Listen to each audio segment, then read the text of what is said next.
অনুস্মিতা আর পারমিতা দুই বান্ধবী। ছোট থেকেই গলায় গলায় ভাব দুজনের। অনুস্মিতা বরাবরই একটু ডান পিটে, হাতে পায়ে বড় হলেও বাবার কিন্তু সে ছোট্ট রাজকন্যা। আর পারমিতা আগা গোড়ায় ধীর স্থির শান্ত স্বভাবের। কেউ পাঁচটা কথা বললে একটাই উত্তর দেয়, হুম। ডিকশনারিতে নাই শব্দটাই যেন নেই। এই কঠিন পৃথিবী পারমিতার জন্য নয়, তা জানত অনুস্মিতা। তাই তো পারমিতাকে সব কিছু থেকে আগলে রাখত অনুস্মিতাই, ঠিক যেন নিজেরই বোন। দেখতে দেখতে দুজনই বিবাহযোগ্য হয়ে ওঠে। অনুস্মিতার আবার ছোট থেকেই একটা ইচ্ছা, পারমিতার আগে বিয়ে হবে, তারপরই সে বিয়ে করবে। কিন্তু কালের নিয়মে অনুস্মিতার বিয়ে আগে ঠিক হয়, ধুমধাম করে বিয়েও পেরিয়ে যায়। পরের দিন সকালবেলা, এই বঙ্গের নিয়ম অনুযায়ী কন্যা বিদায় তো সকালবেলায়। কথায় আছে না, মেয়ের বিয়ে হলো কালী পুজো। থমথমে পরিবেশ। মেয়ের বাড়ির সকলে চুপচাপ, যে যার মতো গোছাতে ব্যস্ত। এইবার এলো সেই সময়। মেয়েরাই মেয়েদের শত্রু হলে কি হবে, এই রকম সময় যেন প্রতিটা নারী একই নারীতে বাঁধা। সবার চোখে জল থাকলেও কনকাঞ্জলি আর বিদায়ের সময়টা সরকারি চাকরি করা অনুস্মিতা ঢাক ঢোলের সাথে নাচতে নাচতেই পার করে দিল। শুধু পারমিতাকে বলেছিল, তুই তো উপস্থিত থাকবি, কিন্তু আমার চোখের সামনে থাকবি না। কাঁদতে না চাইলেও তোকে দেখলে হয়তো কেঁদে ফেলবো। পারমিতাও বিয়ের সময় অবধি একবারের জন্য অনুস্মিতার কাছ থেকে 4 পাও দূরে যায়নি, পাছে ওর যদি জল তেষ্টা পায়, এটা ওটা লাগে। কিন্তু বিদায়ের সময় পারমিতাও যেন নিজেকে একটু দূরে দূরে রাখছিল।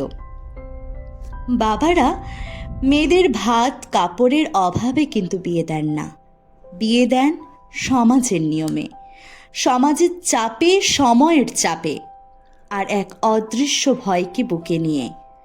যে মেয়েটা বাবার আঙুল ধরে হাঁটা শিখেছে, তাকেই একদিন ছেড়ে দিতে হয় অন্য জীবনের হাতে। মায়ের আঁচলে থাকাকালীন ছেলেরা এই সত্যটা বুঝতে না পারলেও যখন তারা নিজেরা বাবা হয়ে ওঠে, তখন ঠিকই অনুভব করে, যদি বিয়ে দেওয়ার নিয়ম না থাকতো, হয়তো নিজে 1000টা বকাঝকা করলেও অন্যের একটা খোঁটা শোনার ভয়ে দূরে পাঠাতো না কোনো বাবাই। হিন্দু ধর্মে অন্নতে লক্ষ্মী বাস করেন বলে প্রচলিত বিশ্বাস। তাই সদ্য বিবাহিতা মেয়েটি বাপের বাড়ি থেকে বিদায় নেওয়ার আগে চাল ছুঁড়ে দিয়ে গেলে সেই পরিবারের লক্ষ্মী সংসারেই থেকে যান বলে মনে করা হয়। কিন্তু এখনকার দিনে সোকল্ড পড়ালেখা জানা প্রতিবাদী মন চাল ডাল মেকআপ জামা কাপড় শখ আহ্লাদ সব কিছুর হিসাব করে ওই সময় প্রতিবাদ করি আমরা। হয়তো নিজেদেরকে তখন আর ওই পরিবারের অংশ নয়, এই কঠিন বাস্তবটা স্বয়ং ভগবান নেমে এসে বোঝালেও বুঝতে না চাওয়া মনেরই বহিঃপ্রকাশ।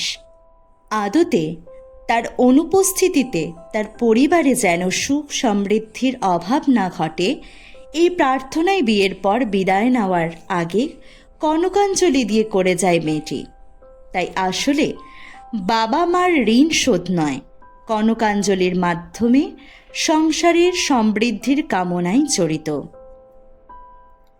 এইদিকে ডানপিটে অনুস্মিতা এখন লক্ষ্মীমন্ত বউ তথা সবার আদরের বউরানী হয়ে উঠেছে।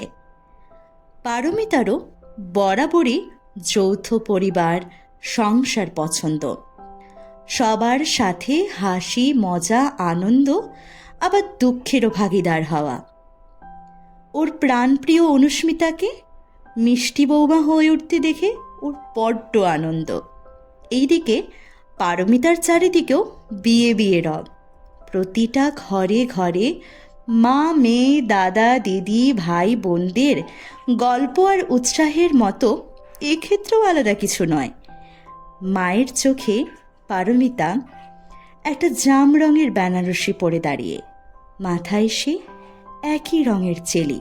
মায়ের ইচ্ছে ঝুমকো পড়েছে কানে, গলায় হার, হাতে বালা, চূড় আর 4 গাছা চুড়ি। নিজের বিয়ের সময় ভারী ভারী গয়না বাপের বাড়ি থেকে দিতে পারেনি বলে শাশুড়ি যদিও কোনোদিন কিছু বলেনি।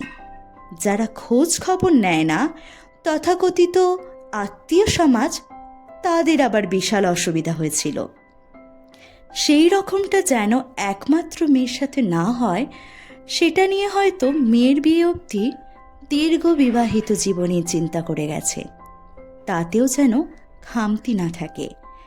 একমাত্র জামাই থেকে শুরু করে পারমিতার শ্বশুরবাড়ি তথা সেই আত্মীয় সমাজ, সব রকম বিষয় নিয়েই তাদেরকে সেই বিশেষ দিনে কিছু উপহার দেওয়া যায় নাকি, যাতে তারা স্পেশাল ফিল করে। সেটা নিয়েও এক দফা বললে ভুল হবে, কয়েক দফায় আলোচনা পর্ব হয়ে গেছে, আর বাকি 4টে পরিবারের মতোই। সেদিন সকালে থমথমে পরিবেশ। মেয়ের বাড়ির সবাই চুপচাপ যে যার মতো কাজ করে যাচ্ছে। পারমিতার কথা মতো পারমিতার বাবাও এক মুঠো চাল বের করে রাখল।